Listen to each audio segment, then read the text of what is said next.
For years, I'd been hearing about this place outside Nashville called On-Site.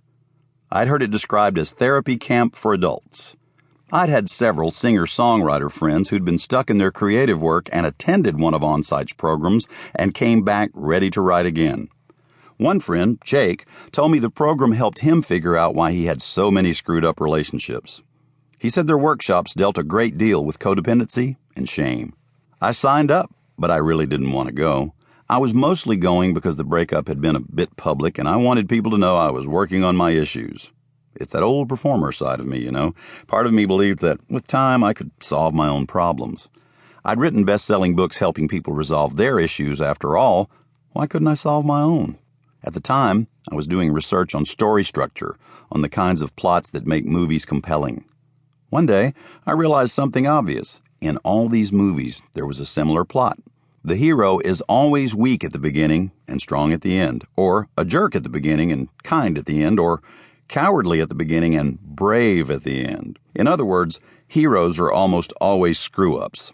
But it hardly mattered. All the hero has to do to make the story great is struggle with doubt, face their demons, and muster enough strength to destroy the Death Star. That said, I noticed another thing. The strongest character in a story isn't the hero, it's the guide. Yoda, Haymitch. It's the guide who gets the hero back on track. The guide gives the hero a plan and enough confidence to enter the fight. The guide has walked the path of the hero and has the advice and wisdom to get the hero through their troubles so they can beat the resistance. The more I studied story, the more I realized I needed a guide. The bus ride from the airport to On-Site was terrible. We'd flown in from all over, about 40 of us, and we sat uncomfortably close to each other without talking. Even in my late 30s, I felt like a teenager being sent to rehab. I looked around, wondering what the other inmates were in for. I tried to categorize them. Pervs, Klingons, pill poppers, conspiracy theorists. SkyMall must have made a fortune off these people during their flights. When we arrived, I was surprised at the serenity of the place. On-Site is housed in an old mansion on a hill. Almost no other houses or farms are visible from the large front porch. Horses roam behind the mansion, and a creek runs between the pasture and the neighboring hill. The staff is friendly, as though pretending they don't have a closet somewhere filled with tranquilizer guns. Some of us had roommates at On-Site. When I asked the guy on the bed next to me what he was in for, he told me he came to On-Site because he destroyed his marriage and his company by telling lies. He said he didn't know why he lied, except he wanted to impress people. But he lied his way into bankruptcy and signed up for On-Site when his ex-wife told him about the place. Interestingly, I found the guy trustworthy after that.